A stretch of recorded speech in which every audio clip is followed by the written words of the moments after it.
बिस्मिल्लाहिर्रहमानिर्रहीम अस्सलाम वालेकुम। आज हम जो है वो क्वाड्रेटिक इक्वेशंस की वर्टेक्स फॉर्म को देखेंगे। तो हम देखते हैं।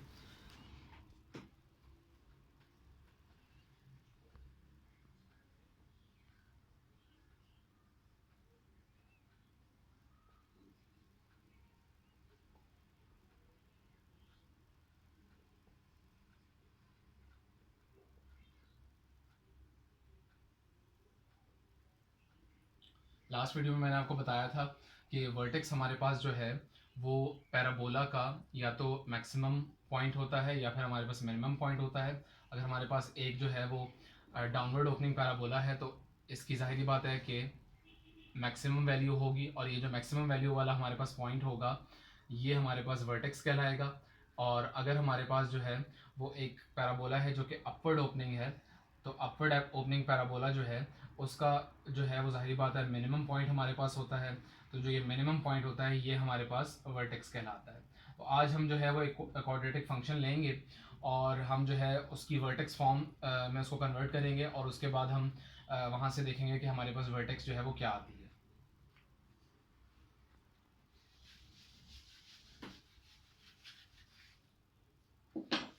तो हम जो है वो एक फंक्शन लेते हैं। सपोज हमारे पास y is equal to -x² -7x +2, ये हमारे पास जो है वो एक फंक्शन गिवन है। अब ये हमारे पास एक क्वाड्रेटिक फंक्शन है और हमने जो है वो इसकी वर्टेक्स फॉर्म फाइंड करनी है। तो वर्टेक्स फॉर्म फाइंड करते हुए हम जो है वो कंप्लीटिंग द स्क्वायर करते हैं, यानी हम स्क्वायर कंप्लीट करते हैं। तो स्क्वायर कंप्लीट करने के लिए हमें पता है कि एक्स स्क्वायर का पॉजिटिव होना लाजमी है, वरना हम स्क्वायर कंप्लीट नहीं कर सकते।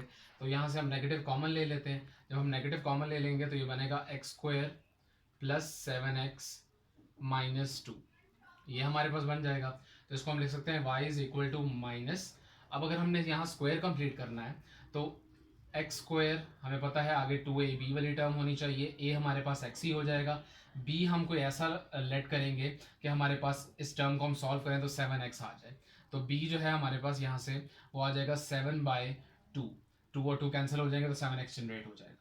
अब स्क्वायर कंप्लीट करने के लिए हमें जो है वो क्या करना है, 7/2 ऐड करना, 7/2 का स्क्वायर ऐड करना पड़ेगा। अब क्यों ऐड करना पड़ेगा, क्योंकि बी स्क्वायर वाली टर्म मौजूद होगी तो स्क्वायर कंप्लीट होगा, और बी हमारे पास 7/2 है।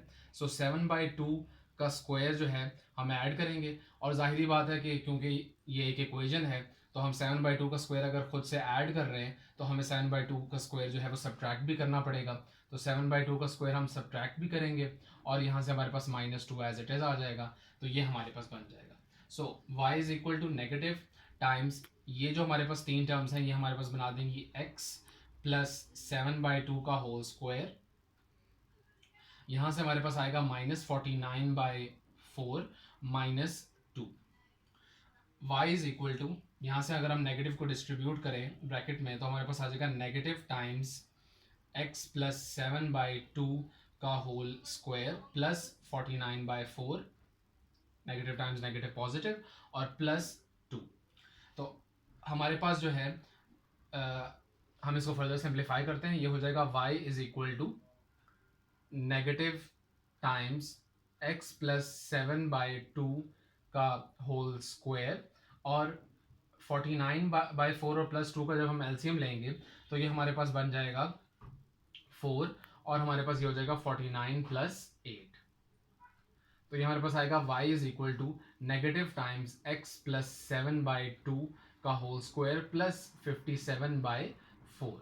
अब ये हमारे पास जो है वो हमारे पास वर्टेक्स फॉर्म कहलाती है क्वाड्रेटिक इक्वेशन की, जिसमें हम परफेक्ट स्क्वायर की फॉर्म में लिख रहे होते हैं फंक्शन को, क्वाड्रेटिक फंक्शन को।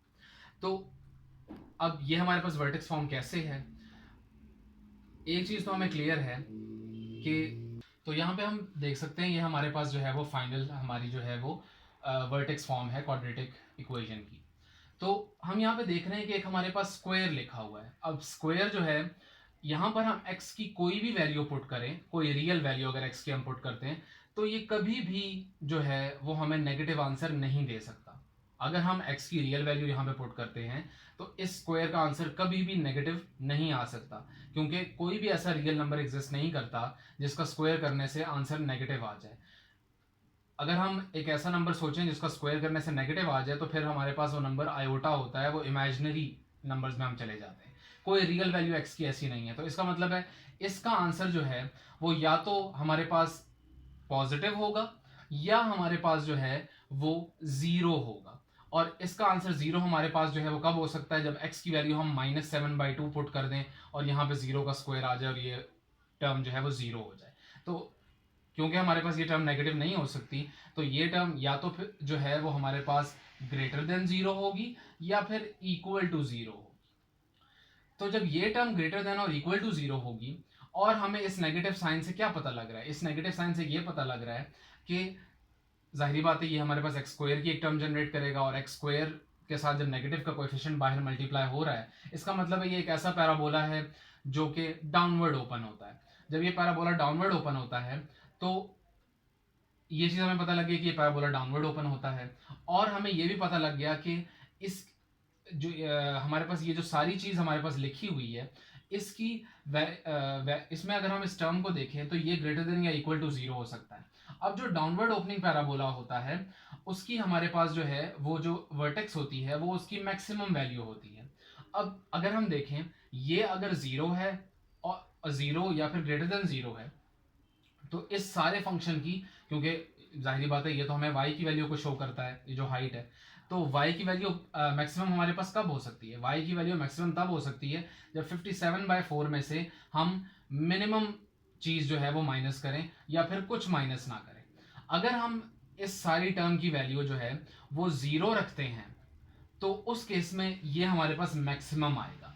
अगर हम ज़ीरो के अलावा कोई जो है इस पूरी टर्म को बना देते हैं, जैसे हमने कहा कि या तो जीरो हो सकता है या ग्रेटर देन जीरो हो सकता है, तो जीरो से अगर बड़ी इस टर्म को बना देते हैं तो फिर नेगेटिव टाइम्स वो बड़ी टर्म होगी और फिर 57/4 में से कुछ माइनस होगा और ये वैल्यू 57/4 नहीं रहेगी, ये उससे कम हो जाएगी, ये मैक्सिमम नहीं रहेगी, ये कहीं और नीचे आ जाएगी। तो अगर इस टर्म को अगर इस फंक्शन की मैक्सिमम वैल्यू फाइंड करनी है, इस पैराबोला की मैक्सिमम वैल्यू फाइंड करनी है, तो उसके लिए इस टर्म का ग्रेटर देन जीरो नहीं होना चाहिए, इस टर्म को जीरो होना चाहिए। और ये टर्म जीरो कब होगी, जब x की जगह जो है वो -7/2 आएगा, और जब x की जगह -7/2 आएगा तो -7/2 + 7/2 से जो है वो कैंसिल हो जाएगा और यहाँ पे जीरो का स्क्वायर आ जाएगा और y की वैल्यू बनेगी 57/4।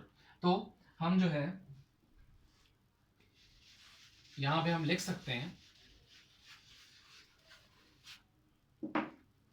for maximum value of y हमें x + 7/2 को जीरो के इक्वल करना पड़ेगा, और जाहिर बात है यहाँ से x की वैल्यू -7/2 आ जाएगी। अब x की वैल्यू -7/2 पे हमारे पास मैक्सिमम वैल्यू आ रही है y की जो कि 57/4 है। तो हमारे पास ये वर्टेक्स का x कोऑर्डिनेट आ गया, क्योंकि इस पे मैक्सिमम वैल्यू जो है वो हमारे पास आ रही है 57/4। तो वर्टेक्स के अगर हम यहाँ से कोऑर्डिनेट्स लिखना चाहें तो x कोऑर्डिनेट तो उसका -7/2 है, क्योंकि इस पे मैक्सिमम वैल्यू आ रही है, और मैक्सिमम वैल्यू क्या आ रही है y की, वो जाहिर बात है 57/4 आ रही है, क्योंकि -7/2 यहाँ पे पुट करने से ये सारी चीज़ जीरो हो जाती है और y की वैल्यू 57/4 आ जाती है। तो ये बेसिकली वो वर्टेक्स है पैराबोला की, जो कि हम यहाँ पे अगर हम वर्टेक्स के कोऑर्डिनेट्स लिखें तो, क्योंकि ये एक डाउनवर्ड ओपनिंग पैराबोला है और ये इस तरह होगा, और इसकी जो वर्टेक्स के कोऑर्डिनेट्स होंगे वो -7/2 और 57/4 होंगे, because -7/2 gives us zero square वाली टर्म में और 57/4 हमें मैक्सिमम मिलता है। उसके बरक्स अगर हम x की कोई और वैल्यू पुट कर दें -7/2 के अलावा तो 57/4 में से कुछ माइनस हो जाएगा, रिजल्टेंटली वो मैक्सिमम वैल्यू नहीं रहेगी y की, वो मिनिमम वो कम हो जाएगी इससे। तो आज हमने ये वर्टेक्स फॉर्म ही देखनी थी क्वाड्रेटिक इक्वेशंस की। Thank you.